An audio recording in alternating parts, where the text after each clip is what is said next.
and I want to welcome you to St. Thomas's Final Word series. This is our ongoing Lenten Luncheon, Lenten series that we've been doing, and we have now changed our format so that we can be safe and healthy. We had been gathering for soup and things like that, and to welcome in speakers to talk about things that are most important to them. If this is their final time to speak to an audience, what would they have to say? What is most important to them? So that's been our ongoing series. As I said, now we are changing the format and gathering online. So welcome, grab some soup, grab a lunch at your desk, whatever. And we are going to worship a little bit here in a few minutes, but I do want to welcome our speaker today, Gordon Docking, who is going to be talking with us. Gordon has written a book. He's a parishioner here at St. Thomas and has written a really wonderful book about life with he and his son, and he's going to share his thoughts with us in just a few minutes. Really, really grateful that you're here and so willing to be flexible and in this new strange world that we live in. So. And we're being very safe because it's just us. It's just us. Gar's behind the camera. He will be monitoring the Facebook page. If you have any questions for Gordon that you want to ask him about his book, about his life, the things that he's saying about life with Blake, please do ask your questions on the St. Thomas Facebook page. You can go there and to watch and to ask any questions. So we're going to do a little bit of prayer and silence just to get centered. I know this is a very unsettling time, and so prayer and silence and connection with God can really help us. So let's just take a few moments of silence, take a deep breath, and recognize God's presence here with you and with us.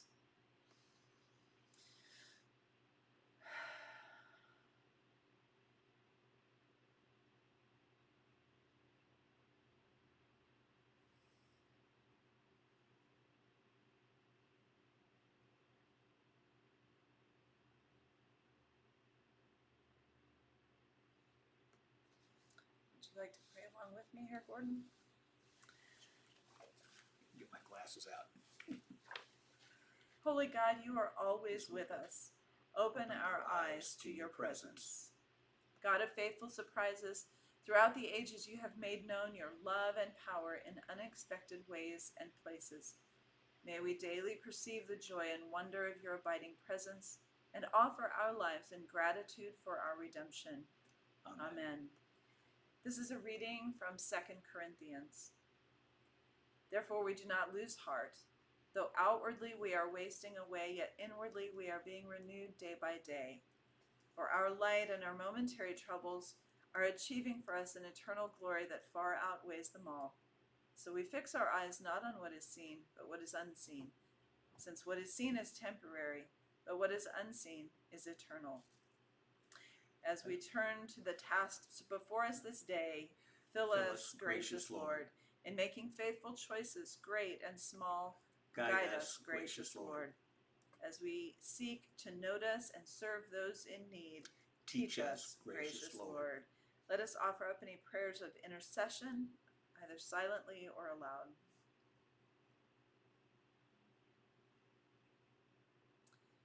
Lord, we lift before you today, especially our students who have received the news that they will not be going back to school. So many of them are hurting, confused, angry, sad at all of the things that they will not get to participate in. We pray especially for our seniors, our high school seniors.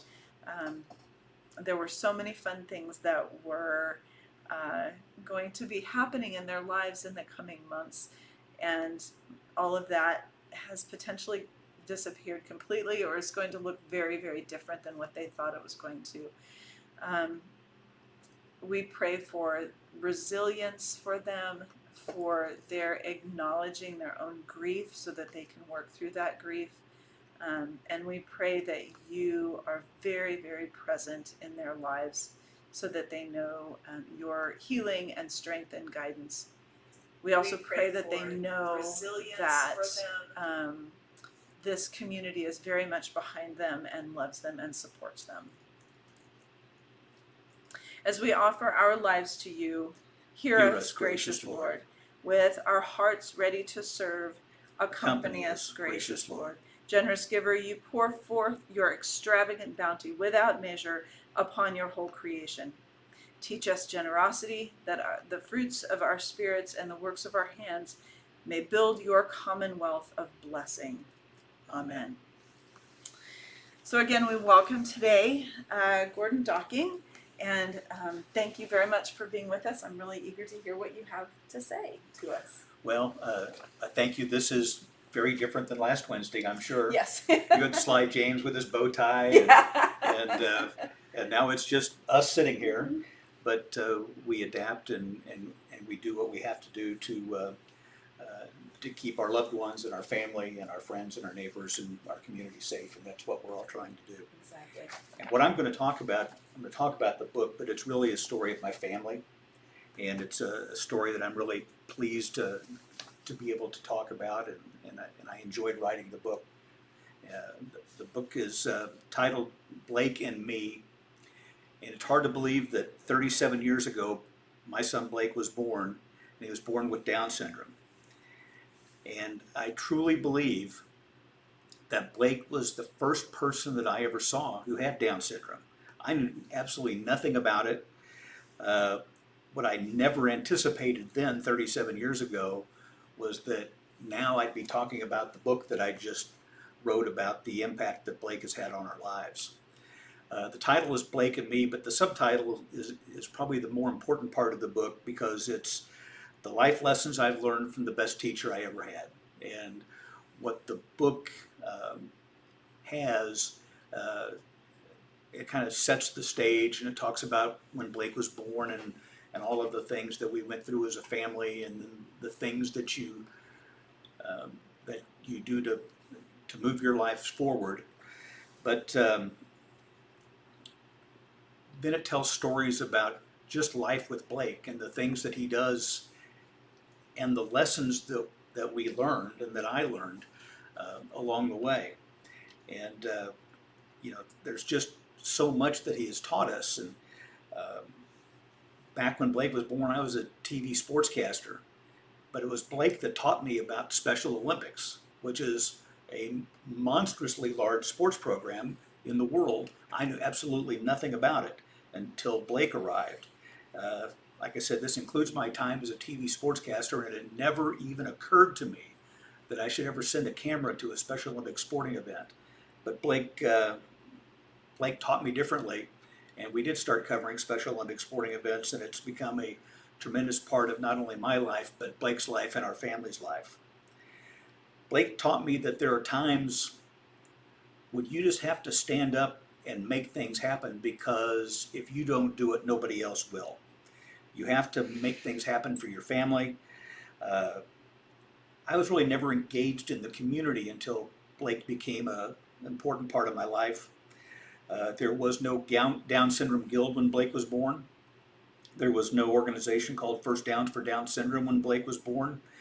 And in part because of Blake, Susan and I got engaged in the community. We're doing things to help other people on our own.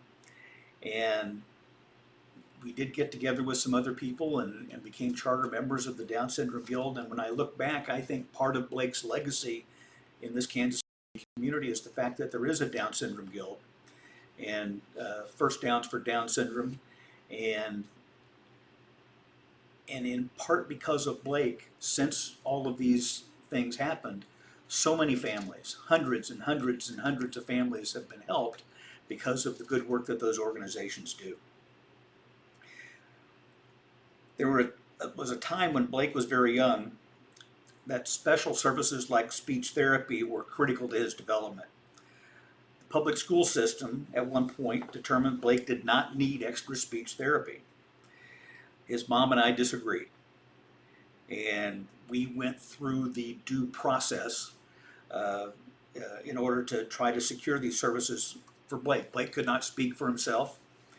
And so, as I said, we learned because of Blake that sometimes you just have to make things happen.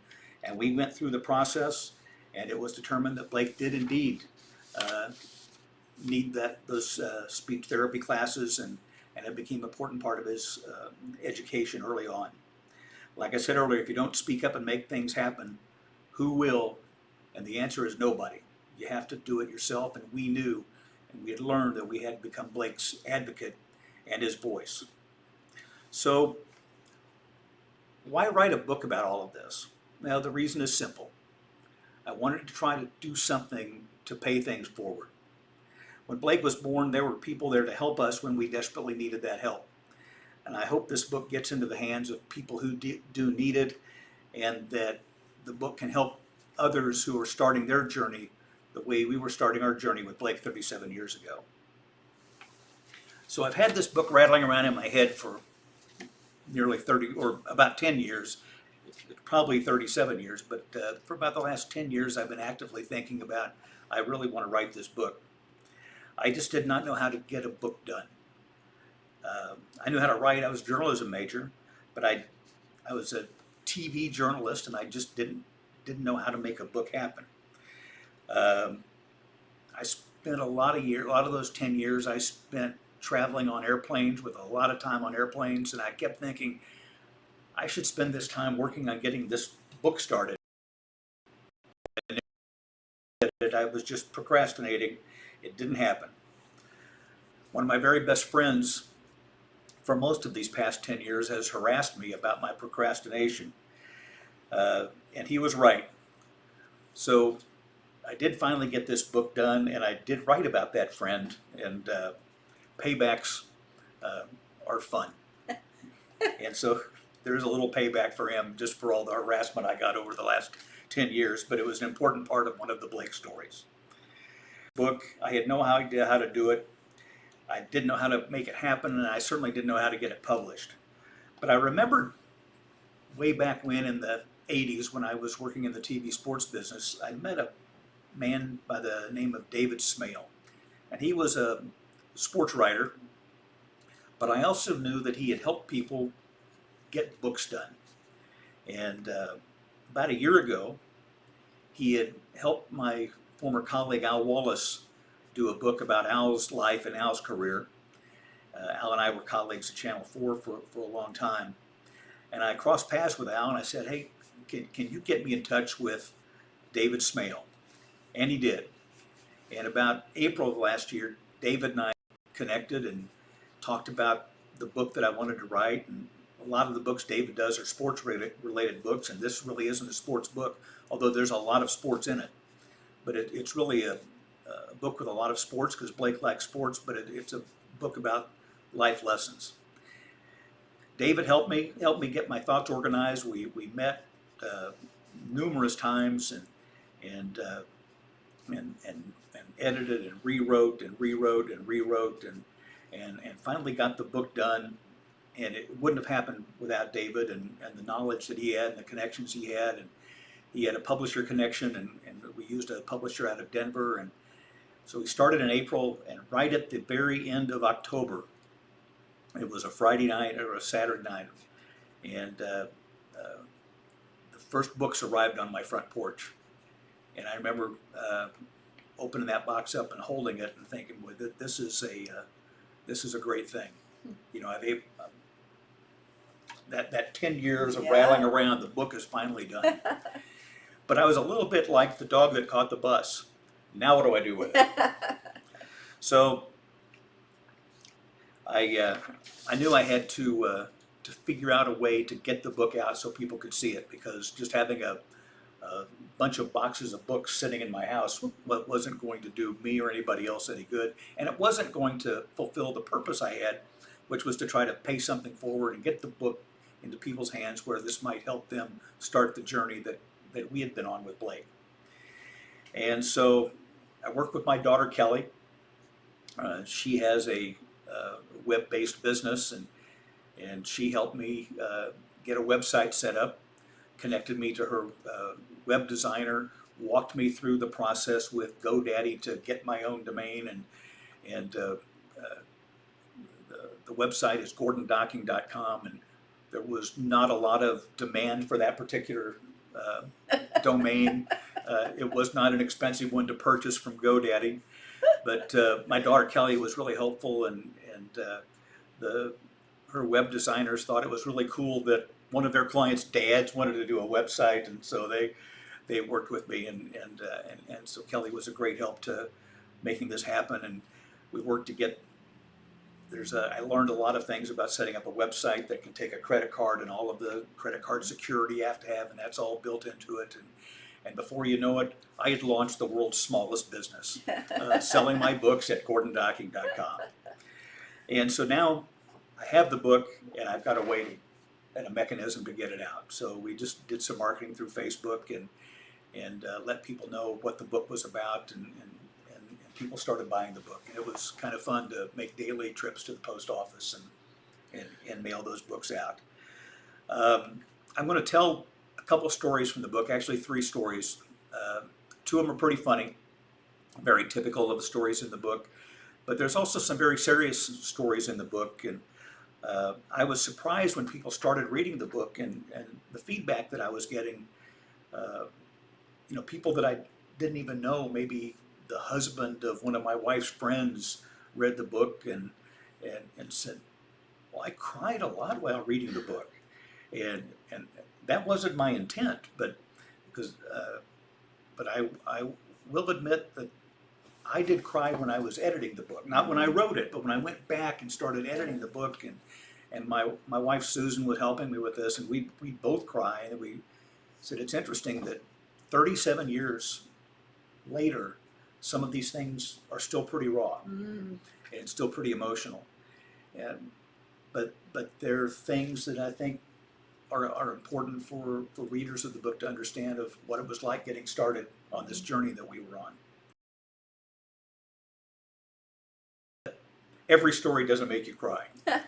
The first one I want to talk about is really a great lesson, and Blake loves his sports, and he does Special Olympics year round, and he has since he's been 8 years old. And I just said he turns 37 this week, and I can't imagine how that happened. I mean, the time has really flown.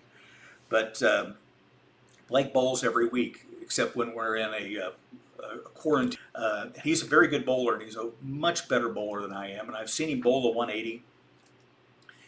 He almost always breaks 100, and he's a significantly better bowler than I am. But this one day I'm watching him, he bowls every Thursday, and he was doing something wrong. And he's bowling, and every single time he lets go of the ball, about 10 to 15 feet out of his hand, it's in the left-hand gutter. And he gets all the way to the second ball of the 10th frame, and he's got a score of 0. And think how you would feel if you were bowling and you had 9 consecutive frames of gutter balls, and the first ball of the 10th frame was a gutter ball. It would be frustrating, and I know that I would not be a happy person. And Blake was a little frustrated, but he gets up and bowls that 10th frame, or that second ball of the 10th frame, and it's drifting left, but it just hangs on and just barely clips the back corner pin, and he whirls around and throws his arms up in the air and goes, "Got one!" And he is sincerely celebrating a bowling score of 1. I would not be doing that. I would be throwing something, but he was genuinely pleased, and I'm thinking, why is he like this and I would not be that way? And he has a way of celebrating even small victories and small successes. And I would have been so preoccupied with all the stuff that had happened leading up to that, and he was able to put that behind him and just focus on that one thing. And I think about that from time to time. And I even mentioned in the book, my wife and I talk about it. We may be at a KU football game and they score a late touchdown to avoid a shutout, or we're at a Royals game and they score a run in the 9th inning to avoid a shutout, and we'll look at each other and go, "Got one." Got one. So it's a It's one of the life lessons in the book. Another story came on the golf course. Blake's a pretty good golfer, and twice has represented the state of Kansas in the Special Olympics national games in golf. And I've seen him play 9 holes of golf on a hard course and make 3 pars on those 9 holes. And what is unique about Blake, if he makes a par on a par 4, he's probably disappointed he only got to hit it 4 times. He just likes to play. Well, when he was young, he was in a junior golf program, and he's playing at the end of the year. They had a tournament for all the junior golfers, and Blake was in the 5-hole group, and he's playing with some younger kids, and parents are walking along with the group, and it's a 2-day tournament, and he played okay on the first day and on the second day. And I'm his dad, and I'm competitive, and I'm wanting to do well, and the second day he's playing really well, and I'm getting excited. I think Blake might win something in his age group, and I'm not reacting the way I should be, but I'm getting pumped. And we get to the last hole, which is a par 3, and Blake tees off and hits his tee ball right to the front of the green, and the pin is up close to the front. And I'm excited because Blake putts pretty well, and I think he can easily make a par here, and might even get lucky and make a birdie because it was just not a long putt. And he might win a trophy, and I'm getting all excited.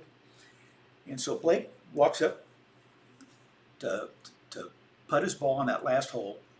He turns around and looks at me, which he hadn't done for 2 days. Has a big grin on his face, and on purpose knocks the ball clear across the green and off the back.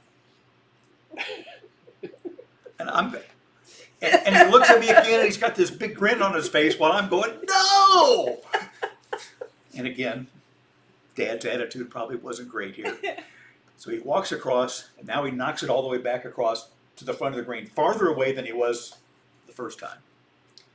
And he hits it about 6 or 7 more times and finally knocks it in the hole. And he's totally happy. He doesn't win anything. We get in the car to go home, and I said, Blake, what's the deal? And we talked a little bit. I figured out he didn't care what his score was. He just wanted to play. And he knew that was the last hole, and he knew when the ball went in the hole, he had to go home. And so he just delayed it a little bit. He was just enjoying the moment, which again was something that his father needs to get better at. And there's another life lesson learned there, but Blake was not at all upset because he just wanted to play golf and he just wanted to hit the ball. So those are a couple of examples of funnier stories that are in the book. But there's another story that's not as funny and probably a very profound life lesson that I learned, and a much more important life lesson than I learned than maybe those first 2 stories that I told. And I'm going to back up a little bit here to tell this story because this story happens in a couple of stages. But one of the great failings I probably had as a parent, as a father to Blake and Kelly, was a lack of religious upbringing for them and religious education. I had that as a kid growing up. I went to church, I went to Sunday school, I learned the stories in the Bible, and we had conversations at Sunday school about what it meant and all of that. And when I got to college, I'm working in the media and I'm working weekends, and church just wasn't part of my life at that time.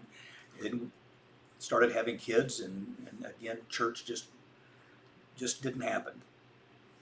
My fault. It wasn't one of my prouder moments as a parent. Fortunately, my kids were able to overcome my failings as a father in this area.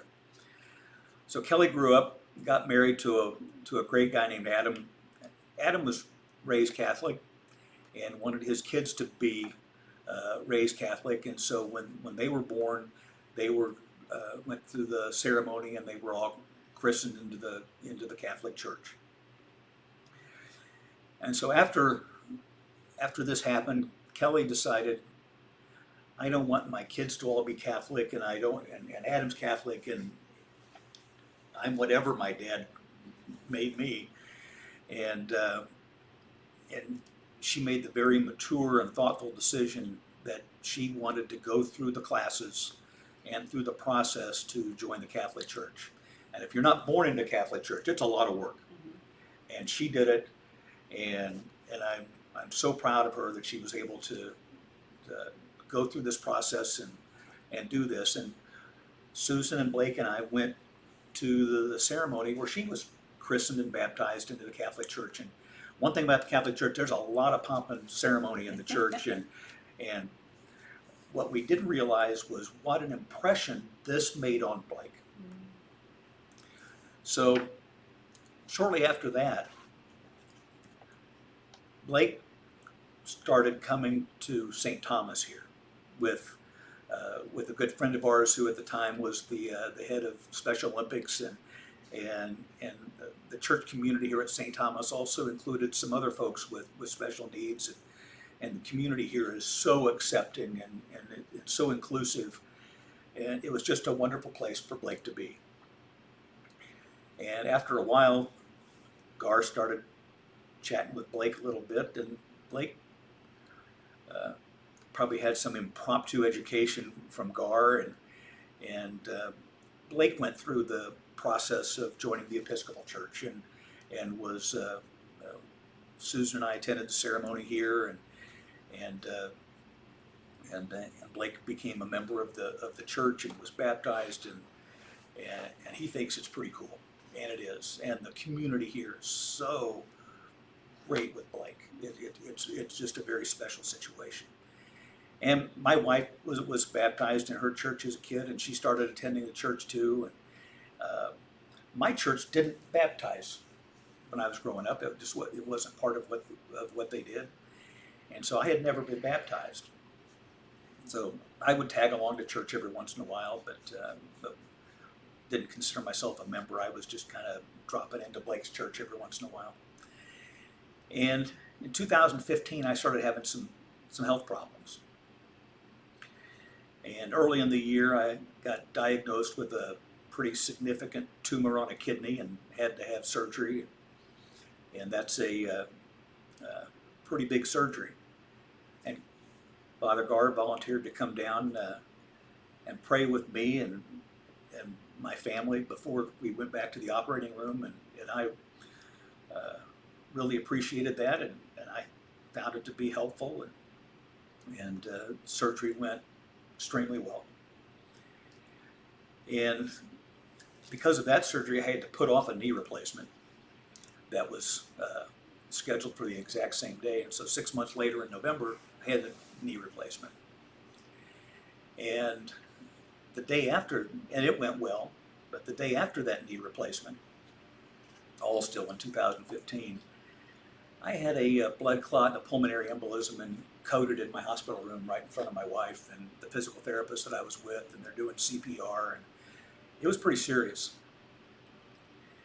And some of the medical professionals have told me I'm fortunate to be here, but it obviously just wasn't my time. Well, one of the priests from here at St. Thomas came down, and when I was in that very night, I'm in the coronary care unit, and came down to meet with me and talk with me. And if my brain had been more clear, I probably would have been more concerned that he brought communion to me. I'm thinking, oh, something bad's about to happen. But everything went great. And so after I got out of the hospital, Gar and I continued to have some talks and some conversations, and I made the decision that I wanted to follow in the footsteps of my daughter Kelly and my son Blake, and get connected to this church as well. And I had never been baptized, but I did go through a ceremony here at St. Thomas and was baptized and became a member of the church, and was really pleased and happy to do that. And so when you talk about life lessons, I told some funny stories, but I think that the profoundness of the leadership that Kelly and Blake both provided for me at a time when I really needed it is probably the greatest and biggest life lesson of all in the book. And I'm so proud of my kids and grateful to my kids kind of take me by the hand and take me along with them. And I'm delighted to be here and just know that the lessons that they've provided me have not only given me enjoyment, but also given me strength. And so those are three examples of what's in the book, and I'm very pleased to be able to sit here and talk to you about that and talk to you all about it. And if anybody's in need of some more of those stories, there's ways to get it. Kelly's got one already. I do. We have one question from our audience. Okay. Excellent. We have a 4.5-year-old granddaughter with Down syndrome. How can we best support her? I think the most important thing is to, you say child or grandchild? Grandchild. Is to love her unconditionally like you would any other grandchild, because she is your grandchild and she is a special person just like any other grandchild would be. And provide any support that her parents might need along their journey, because it takes a village and it takes a lot of love to make all of this happen. And if you've lasted this long through my talk, you're a good person. And I know that your 4.5-year-old grandchild is in great hands with your family. But just love her and be there for her, and just like you would with any other grandchild. Thank you. That's really, really, those are beautiful words of wisdom. I have to think, as you said, with any child, it's a village, it's a journey, and love and support are needed, no matter the child. And that there are particular, like you talked about, particular sort of like battles with potentially the schools or other things that may be different for each family, but we all have them. So yeah. Say a little bit more about how to get one of these books, if you would. Well, I talked about it briefly kind of along the way, but I sell books through my website, which is gordondocking.com, GORDONDOCKING. And anybody who buys a book through my website, I handle the shipping myself. You will get a signed copy by both Blake and me. Beautiful. Yeah. How are you dealing with this new reality, and how is Blake doing? Well, I think Blake's doing better than his parents, because he's just, he's the most flexible and adaptable human being I think I've ever met. Yeah. And he doesn't get stressed, and so he's just dealing with what he's dealing with. His parents are trying to figure out what's best and what's safest for Blake right now. And Blake goes to work every day, and he hasn't been to work this week, and we're trying to figure out what the right thing to do there is to make sure that he's safe, and that we're doing the right things for our community to reduce the community spread of the virus.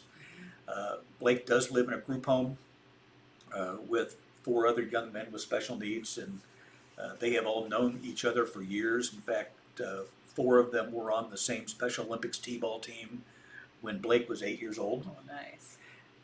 And the 5th one, Jake, his mom grew up across the street from me, and we rode the school bus together. In fact, she sat at the desk right behind me in 6th grade. Oh, and so there's great. Connections here which are great. And Blake's been with us for a couple days, but I think he's going back to the group home because they've set up policies in the group home that they're going to stay kind of sequestered in the house, quarantined, isolated in the house. Again, everybody trying to do what's best, not only for themselves but also for the community. Are there special vulnerabilities, special health concerns? Well, I think with everybody, uh, the special needs population oftentimes has more underlying health issues, and you have to be mindful and have to be aware of that. I did read an article by a physician yesterday uh, that's only a couple of days old, but said in the literature and the studies that are out there to this point, there's no documentation of a person with Down syndrome having contracted the virus in the world. Mm-hmm. Now, it doesn't mean it hasn't happened, Yeah. and it doesn't mean it won't happen. It just isn't documented at this point. Okay. So we're trying to keep Blake as safe as we possibly can, and trying to, like my daughter's trying to keep her elderly parents as safe as she possibly can. All adjusting to this new reality. Yes, we are. Yeah, to be sure. Good. Any other questions from our audience members?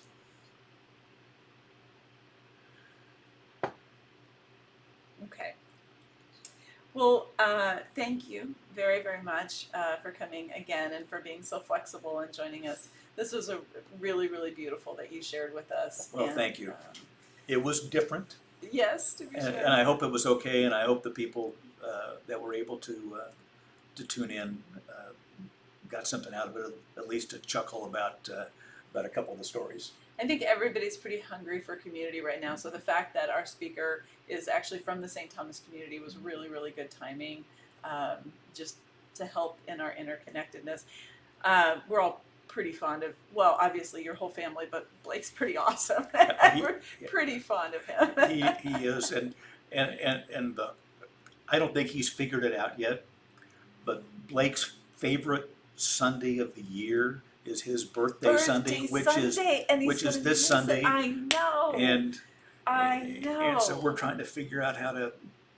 We'll transfer his birthday to the next time we're here. Yes. Yes. Oh. Yes. His mother's already decided that. Yeah. I'm happy to inform you that that's going to happen. It will be a big celebration when we are all able to get back Yes. together again. It will be Already looking forward Yep. to that. a big party. Thank you all for joining us online. I hope you had a great lunch. We will be doing the same thing next Wednesday when we will have Janae Hanslick, who is our Johnson County Commissioner for this area, and she will be coming and giving her final words. And then the week after that, we will actually be, we'll have a different speaker than what we had planned, and our Bishop, Kathleen Bascom, is going to be speaking with us and having some special words about this crisis and what it means to be church and community during this very weird time. So thank you all for joining us, and stay safe